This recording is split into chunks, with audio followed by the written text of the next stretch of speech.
Shalom, sweet people. I am Maker Strong. My Maker makes me strong.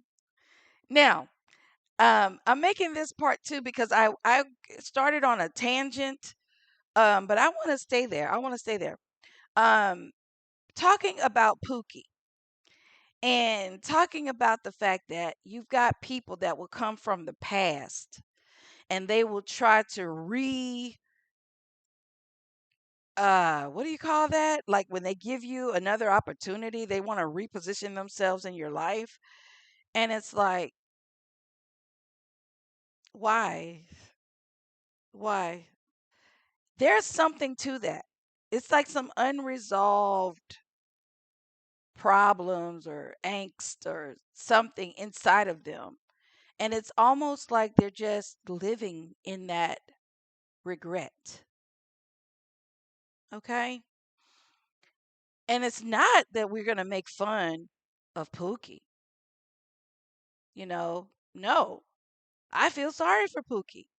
I want Pookie to start doing the shadow work inside and healing because there's something else out there. I'm not for him. That's obvious. But there is somebody out there for him.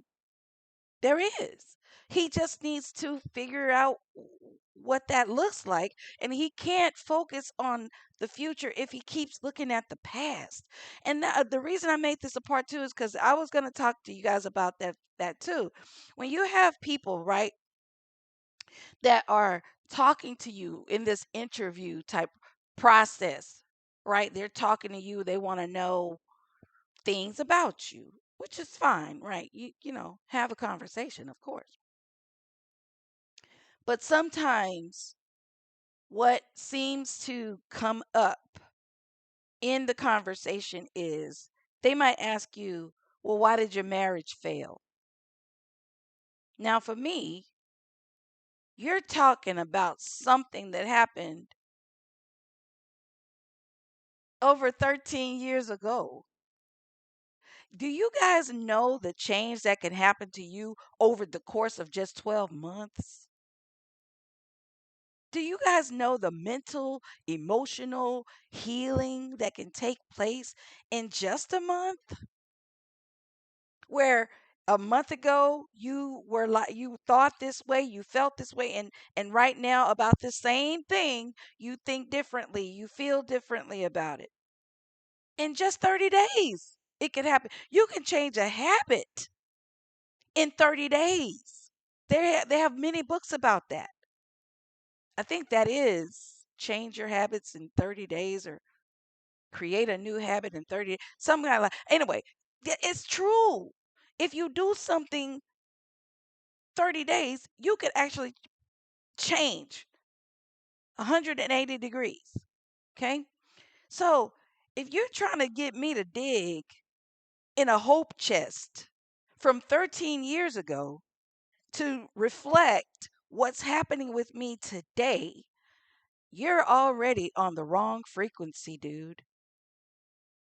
And if you always want to talk to me about what didn't go right with your last girlfriend, again, you're on the wrong frequency. Now, of course, we learn things from our past, but we're not going to sit here and have an entire conversation and use a lot of our breath and energy talking about something that is ancient history, especially in my case, ancient history. And it's not like, well, you don't want to look at it. No, I've already looked at it. I've already processed it. And guess what? That relationship can't really speak to my relationship with you because that was with a whole other human being. And your relationship with your past girlfriend, who might have looked like me, who might have sounded like me, who might have been a teacher like me, who might have been a writer like me, who I remind you of, I'm still not her. And really, if I remind you that much of her, probably you're still stuck on her and you probably need to leave me alone. Because you're probably going to keep on being triggered by different things that didn't go right with you when you were with her. And you're going to bring that to me, and I'm going to be like, what is this? This doesn't belong to me. And I would not do that to you. I don't want you doing that to me. So, um, like I said, the people that are like, they come up from the past and they're like, you know what? I didn't do you right. I didn't think about what you were offering me. I saw you as just an easy, passive type of opportunity for myself, and I'm sorry. Can you give me another chance? I mean, I'm sorry too. That's the answer. But guess what? I'm not really sorry you did that to me because I learned. It was what I needed to go through to learn my value. When you devalued me, I had to learn that for some reason I was giving that off, that it was okay to devalue me.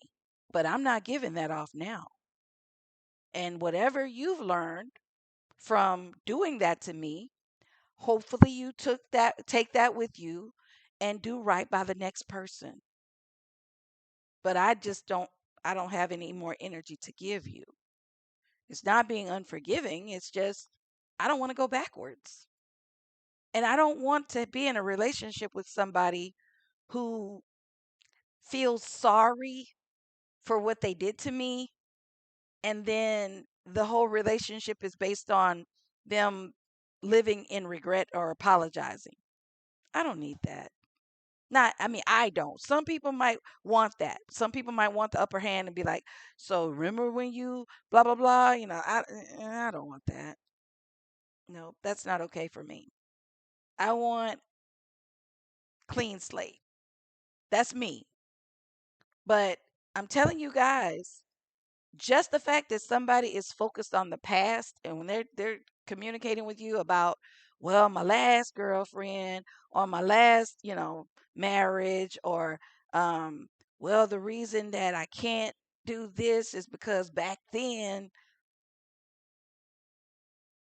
I mean, it's like a big old red siren, blue and red sirens letting you know this person hasn't done this work. They're still going round and round with this past trauma. And all you can do is just kind of maybe offer some words of encouragement and then go on about your way. All they're going to do is drag you down. And there's already too much low vibrational stuff, and we have to fight really hard to keep our frequencies high. So, like, don't voluntarily let somebody drag your frequency down. That is not okay. Don't voluntarily do it. So, yeah, stay laser focused. Stay laser focused on what you want to see, and it will come to you. Just be patient, guys. Keep doing that self love, self care. Keep giving yourself the things that you want somebody to give you. Give it to yourself. You deserve it. All right? You're worth it. Shalom.